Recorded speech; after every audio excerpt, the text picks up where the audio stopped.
Ever wondered what happens when the king of late-night television secretly can't stand his own guests? Behind Johnny Carson's charming smile, quick wit, and effortless charisma, there was a list, a private list, of people he never wanted to see on that iconic couch again. You might think you know who rubbed him the wrong way, but wait till you hear who lands at number 1. Johnny Carson was the face of The Tonight Show for 3 decades. Every celebrity wanted that invitation. It meant you'd made it. But Carson wasn't easy to impress.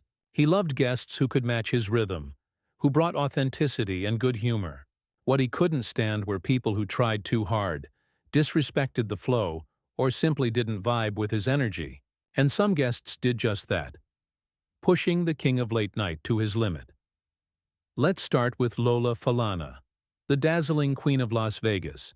She was everywhere, singing, dancing, lighting up stages across America.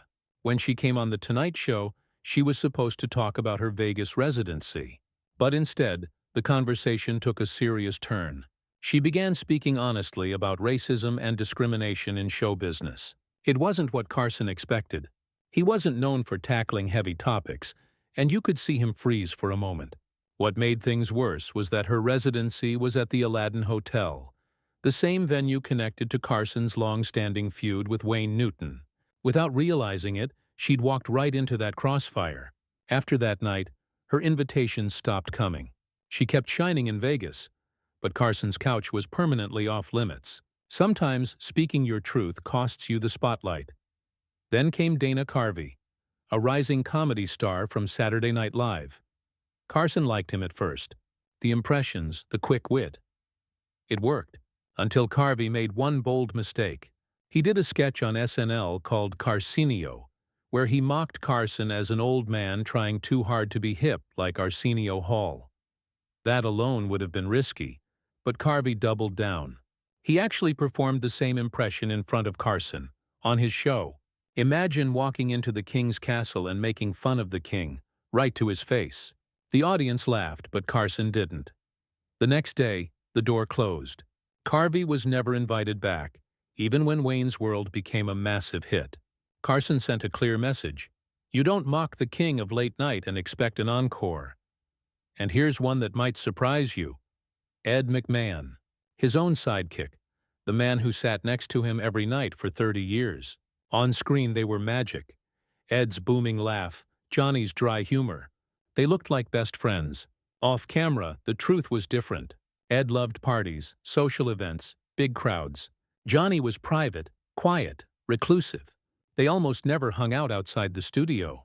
Some reports even claim Carson told his son that he couldn't stand Ed. Harsh words, but maybe it explains why their chemistry was purely professional. Still, they pulled it off night after night, proving that you don't have to be best friends to create television magic. Rich Little, the master impressionist, also learned how thin Carson's patience could be. Rich could imitate anyone, presidents, actors, even Johnny himself. At first Carson laughed along, pretending not to care. But every time Rich performed a Carson impression on another stage, it bothered him more. Carson guarded his image like a crown jewel, and the idea of someone being him without permission rubbed him the wrong way. In 1982, Rich suddenly stopped appearing on The Tonight Show. He later claimed Johnny had him banned. The producers said his act just got repetitive. Either way, he was out. The twist? Years later, HBO made a movie about the fight to replace Carson. And guess who played Johnny Carson? Rich Little. The man who got banned ended up portraying the king himself. That's poetic justice if there ever was any. But the story that really stands out, and still shocks fans today, is Carson's fallout with Wayne Newton. They started as friends. Newton appeared on The Tonight Show more than 30 times, and Carson's platform helped him become a Vegas legend. But in 1980, both men wanted to buy the same property, the Aladdin Hotel. Newton won, and that's when everything changed. Carson started slipping jokes about Newton into his monologues, at first playful, then personal. Then came the rumors, jokes hinting that Newton had ties to organized crime. That was too far. Newton was furious. He confronted Carson directly, face to face, and told him to stop. Or else. Carson backed off, but the friendship was dead. From laughter to silence, just like that. And then there was Oliver Reed, the British actor with a taste for chaos. If you've ever seen Carson look genuinely done with an interview, it was this one. The conversation went off the rails almost immediately. Shelley Winters, another guest on the show, poured her drink over Reed's head mid-interview. It should have lightened the mood, but it only made it worse. Reed tried to keep joking, but Carson's patience ran out fast. His face said it all. Bored, irritated, counting the seconds. Whatever the reason, Reed's wild energy, his drinking, or just a total personality clash. It was one of the most painfully awkward interviews of Carson's entire career. And finally, the guest who tops the list, the one Carson couldn't stand the most. Bob Hope. Yes, the legendary comedian, the man who paved the way for so many. You'd think Carson would love him, but Hope came prepared. Too prepared. Every joke, every answer was written, rehearsed, and pre-approved.